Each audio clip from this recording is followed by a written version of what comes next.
Even with people sheltering in place and restrictions for everyone's safety in place, the number of coronavirus cases are continuing to rise across the area. 25 News reporter Hallie Jones spoke with officials across Central Texas to discuss how they're enforcing shelter-in-place orders.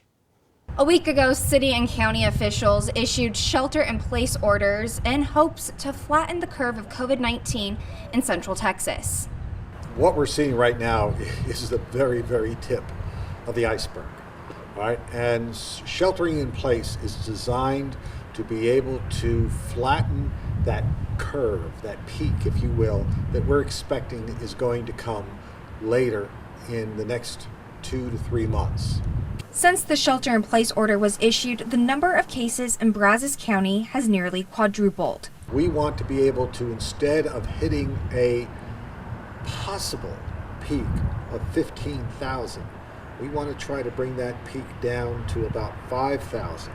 At 5,000, we can provide the medical care necessary with a little buffering from what we have right now, but to serve the citizens of the Brazos Valley adequately.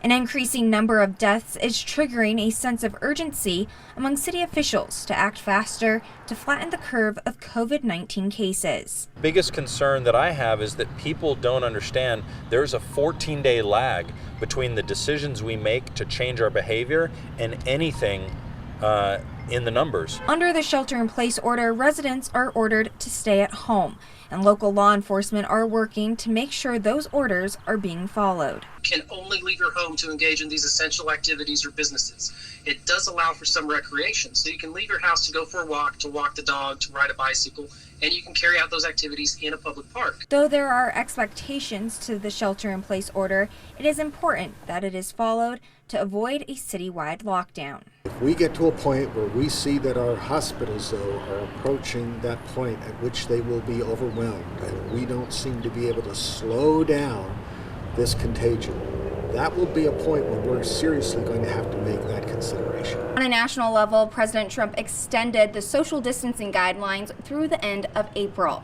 Hallie Jones, 25 News, College Station.